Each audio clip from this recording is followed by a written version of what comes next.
Outsourcing में आरक्षण पूरी तरह से लागू हो रहा है।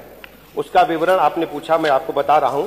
अभी तक जो नियुक्तियां की गई हैं, चिकित्सा स्वास्थ्य परिवार कल्याण विभाग के अंतर्गत श्रेणीवार कार्यरत कर्मचारियों की संख्या सामान्य की 1952 है, अन्य पिछड़ा वर्ग की 3310 है, अनुसूचित जाति की 2880 है, अनुसूचित जनजाति की 152 है, कुल योग 8294 है।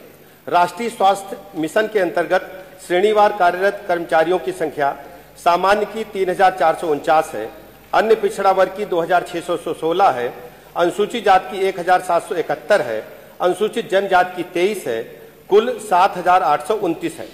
इसी प्रकार जो अन्य हमारे कर्मचारी हैं वो सामान्य के 5401 हैं, जो अन्य पिछड़ा वर्ग के 5926 हैं, अनुसूचित जाति के 4621 हैं, अनुसूचित जनजाति के 175 हैं, कुल 16123 है।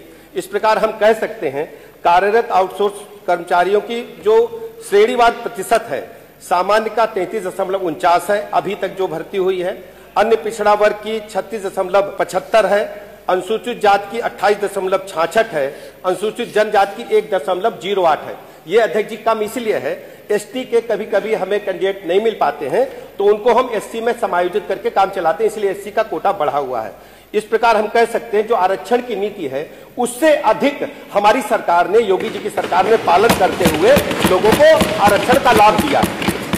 जो आउटसोर्सिंग के माध्यम से स्वास्थ्य विभाग में भर्तियां हुई हैं उसमें बड़े पैमाने पे आरक्षण की अनदेखी की गई है और मनमानी ढंग से लोगों की नियुक्ति कर दी गई है। और माननीय अध्यक्ष जी, इस प्रदेश की एक बड़ी समस्या है, माननीय मुख्यमंत्री जी भी यहाँ बैठे, मैं अवगत कराना चाहता हूँ कि जैसे ही कोई आउटसोर्सिंग के माध्यम से भर्ती निकलती है तो जो ये कंपनियां होती हैं वो आवेदकों का शोषण करना शुरू कर देती हैं।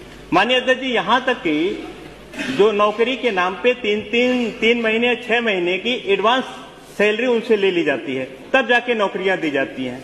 आपके माध्यम से मैं अनुरोध करूंगा कि ऐसी जो लापरवाही की जा रही है इस पे रोकथाम की जाए।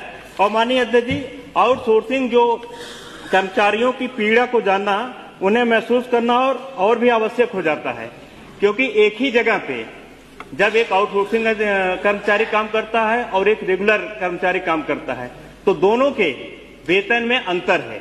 जो रेगुलर कर्मचारी है उसको उसे काम करने का 28 से 30 हजार वेतन मिलता है और जो आउटसोर्सिंग वाला कर्मचारी है उसको 16,000 मिलता है मान्यवर। और 16,000 में भी माननीय अध्यक्ष जी एम्प्लॉई ईपीएफ जो 12% कट जाता है, जिसमें 1663 रुपए कट जाता है, एम्प्लॉयर ईपीएफ 13% कट जाता है, जिसमें 1802 रुपए कट जाता है, एम्प्लॉई ईएसआईसी 0